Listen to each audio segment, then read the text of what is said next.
Oh, you're chasing after that girl, but what's more important? My Intercontinental Heavyweight Championship. Not getting your dick wet, that's what he tells Kaiser. Then we go to Gunther, the Ring General. Gunther.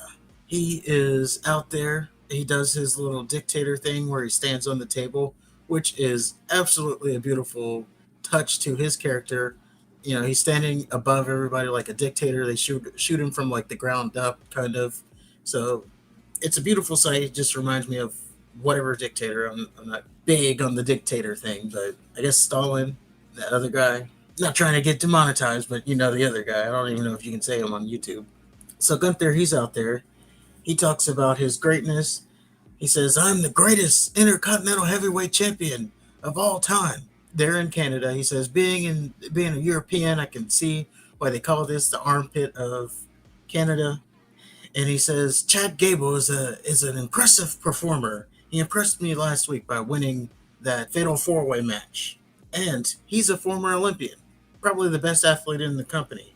But I have done more in 1 year than he's done in his entire run with WWE. All of you think that he's a threat to taking away my Intercontinental Heavyweight Champion? Ridiculous, says Gunther. Out comes Chad Gable.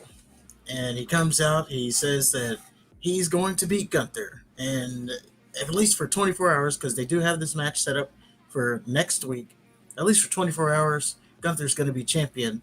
But tonight, I have a match against your boy, Giovanni Vinci. We have a little, before the match starts, we get a little thing with Ludwig Kaiser. He runs in, or he says, no, no, no, you will not disrespect Giovanni Vinci that way. I know that's a bad accent, but I'm trying to entertain you guys. So he runs down. He says, Giovanni Vinci's going to embarrass you, Chad Gable.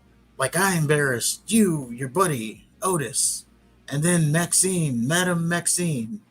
You will have no choice but to turn to European elegance, saying that she's going to be forced to be with Ludwig Kaiser.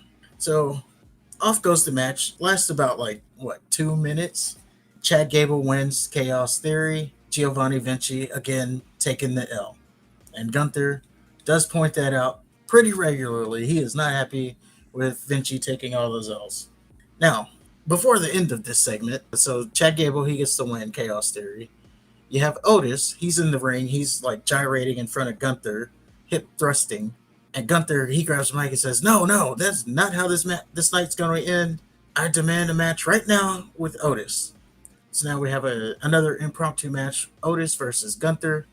Take a guess who's going to win that match. This actually was not the best look for Gunther.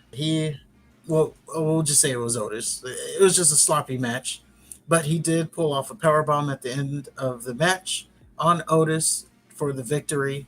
Immediately after the match, Chad Gable, he gets a German suplex on Gunther, and Gunther rolls out of the ring. He is not happy.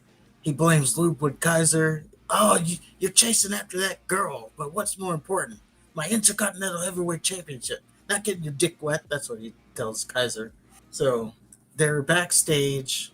Kaiser says, I'm sorry, I let you down. Never going to happen again. I'm actually going to go. I'm going to get this fixed.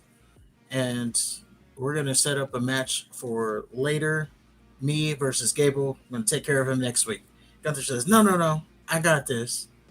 Next week, it's going to be me versus Gable for my Intercontinental Heavyweight Championship. I don't know how they get out of this. Like we already said, probably Gunther is going to beat Gable. And then I don't know how we get back to it to get to a rematch at Payback. Maybe there's no match at Payback. We shall see what happens there, but we all expect Gunther to take the victory next week.